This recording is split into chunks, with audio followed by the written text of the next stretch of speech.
Welcome everyone to Vested Interest. This is Shane back for another Stock Pick of the Day video. It is Tuesday, August 6th. We're going to take a look at a chemical company out of the material sector, Huntsman. Now before we get too far into the video, if you could do me a favor, hit that thumbs up button down below if you find any value in the content. If you are a dividend growth investor, make sure you are subscribed to the channel. Join us on this journey to financial freedom. Join the Vested Interest community. Hit that notification bell so you're notified whenever we put out any new content. I do these Stock Pick of the Day videos Monday through Thursday whenever the market's open. We take a look at a company that's pulled back on the day to see if it is presenting any value, and we'll make it onto my watch list. I have some criteria here we'll look at in a second that we go through in these videos.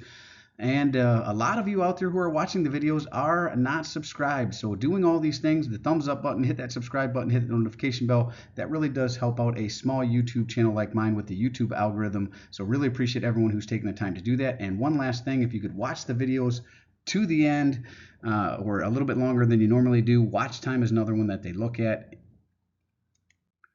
Now let's jump back over and take a look at the vested interest stock screener. This is how I look at a company on a high level to see if I am interested in investing. It actually does not mean I am investing. It just means that I am interested in doing more of a deep dive into the company.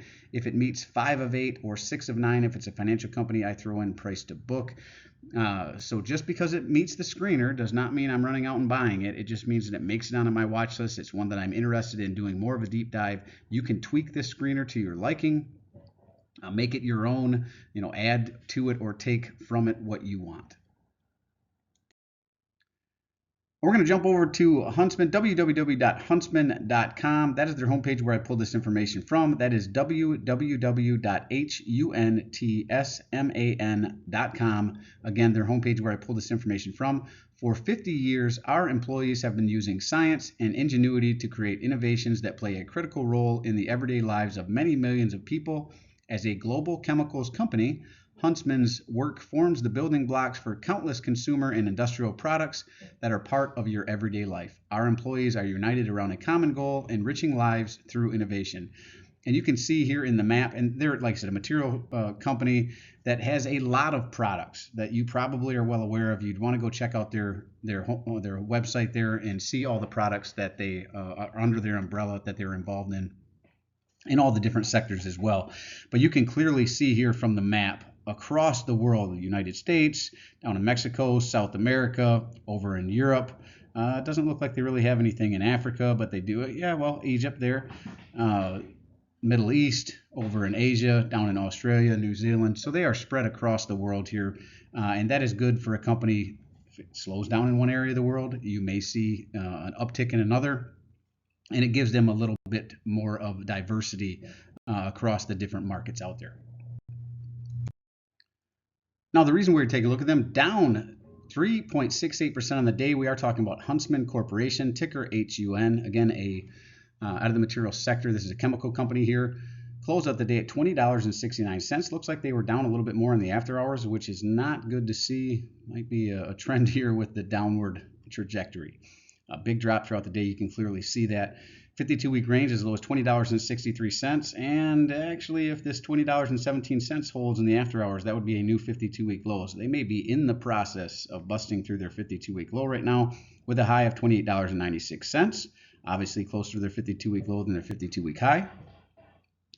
Market cap of $3.579 billion. So this is a small cap company here. Their beta, I had to pull this from stockanalysis.com. Yahoo Finance didn't have it listed, but Yahoo Finance didn't have it listed, but Stock Analysis had it listed at 1.03. Neither one had a PE ratio listed, so that leads me to believe it's negative. Their EPS is negative. Don't like that. Earnings date coming up October 29th through November 4th. Tune in for that if you are interested. Forward dividend is $1 with a 4.66% dividend yield. They are a quarterly payer, so 25 cents per share, though we'll see that here in a little bit. Ex-dividend date September 13th, 2024. Looks like the last one, well, they listed the last payout on 6/28. So the next one will be, I'm assuming, sometime in September, if not October, for the next payout. You would not get well, you'd get the next payout, but you'd have to wait several months to get it.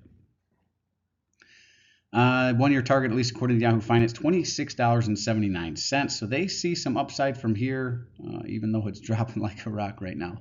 Now we're going to jump over here to the right and look at dividend yield theory to see if this one is potentially undervalued. To do that, we look at their 5-year dividend yield average of 3.03%. We compare to the current 4.66%, or over here where it says forward, 4.66%. That speaks to undervaluation. Since the dividend yield, the current dividend yield is higher than the 5-year average, that speaks to undervaluation. These numbers are inversely correlated. Now, that doesn't necessarily mean it is undervalued. That's just what dividend yield theory is saying. And just because it's undervalued doesn't mean it's not undervalued for a reason, right? There may be some issues with this company. One of them being the payout ratio, 180%. That's way too high. That is definitely in danger of a dividend cut, right? You don't want to see that. 2020, we're going to look at free cash flow. We want growing free cash flow over time because typically if a company has growing free cash flow, they have growing dividends to match. 2020 here, you can see $4 million in free cash flow. 2021, big jump up to $626 million. 2022, bigger jump up to $642 million. 2023, here's where stuff really goes sideways, negative $21 million. We don't like to see that. Now, they are repurchasing their own shares. You can see here $96 million in 2020, 2021, $200 million, increased it again in 2022 up to $1 billion, and down in 2023. So definitely decrease in cash flow from 2022 to 2023. Negative. Don't know why they repurchased any shares the way they did. They probably should have just left that alone, but they did. It's just the way it goes. Now we're going to jump over to stockanalysis.com. Now the previous page at Yahoo Finance and stockanalysis.com where I pulled this information from, I am not affiliated with either site. I just use them for sources of information, and I recommend more than one site for information so you can make sure the information you are getting is accurate and up to date. Now, they have 10 analysts that have taken a look at this. They call it a consensus hold. And if you were to go to stockanalysis.com's homepage, you'd be able to see how many might call it a strong sell, a hold, a buy, or a strong buy. Consensus right now is a hold. They have a low estimate of $23. It currently sits lower than that. So if it came back to their low estimate of $23, that would be a 9.32% increase. Average estimate of $26.50 would be a 25.95% increase. And a high, which is pretty close to, well, in between their average and their high is where Yahoo Finance had it. Their high is at 29, which would be a 37.83% increase. All the while, you could collect that 4.66% dividend yield if they didn't cut that dividend yield. 180% payout ratio is very, very elevated. Now we're going to jump into statistics, see how well this company reinvests capital back into itself. To do that, we look at return on equity and return on invested capital. I like 10% or better for both these metrics. Again, the numbers just are not looking good for this company. Return on equity, negative 2.6%. Return on invested capital, negative 1%. Would not meet my metric there. EPS growth, I like forecasted at 5% or better over the next 5 years. They are not applicable, so that leads me to believe they may be forecasting negative growth. Same thing with revenue growth. Not looking good here for this one at all. Now, they are a quarterly payer. Payout ratio, again, they did not list it, but Yahoo Finance had it at 180, so I'm assuming they're not listing it because it is so high. Dividend growth, 8.33%. So their dividend is growing, but it makes you question, why are they growing a dividend? Why are they buying back shares if they're having such financial trouble? 3 years of dividend growth, I actually went back. It does go back further than 3 years, at least 5 or 6 years whenever I looked back at the history. Buyback yield is 6.83%. Maybe that's why they're buying back shares. They're at least doing it whenever it's cheap. Shareholder yield 11.49%, which is actually pretty high.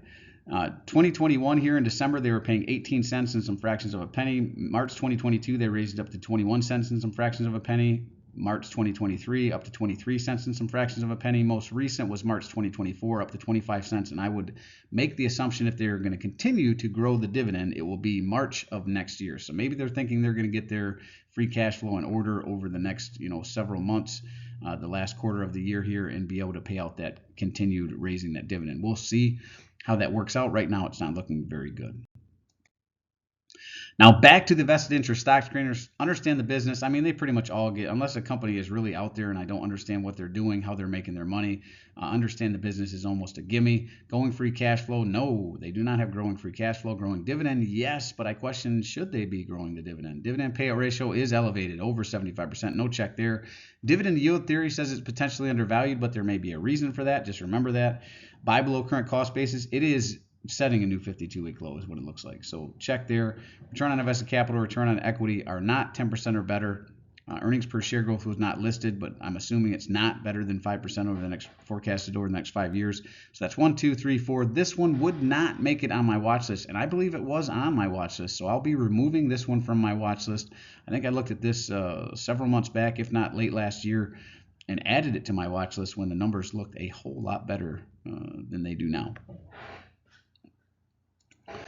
Well, that is really it for this one. Let me know what you think of Huntsman. Is it in your portfolio? Is it one you're watching? Is it one you're selling? Are you concerned with the elevated dividend payout ratio? Always appreciate you stopping by. If you haven't done so already, don't forget to show me some love. Hit that thumbs up, ring the notification bell. Most importantly, subscribe to the channel. Join us on this journey to financial freedom. Join the vested interest community. I do personally read and respond to the comments. I'm always interested to read your questions, opinions, or suggestions for future topics. So if you have a company like Huntsman you'd like me to cover in the Stock Pick of the Day series, go ahead and drop it down below in the comment section. I'll try to work into the rotation and cover it on a day it pulls back over the next couple weeks. And this is Shane signing off, wishing peace and prosperity to you and yours. And remember, financial security comes to those who take a vested interest. Hey, thanks for stopping by. Thanks for tuning in, and we'll see you in the next one. I'm not a financial advisor. Nothing in the presentation should be considered financial advice. I'm only sharing my opinion and investing journey for educational and entertainment purposes. Investing involves risk. You can't lose money. You should never invest any amount you're not comfortable losing. Always do your own research. SBC research, and select criteria. Always see the investing counsel, certified financial advisor.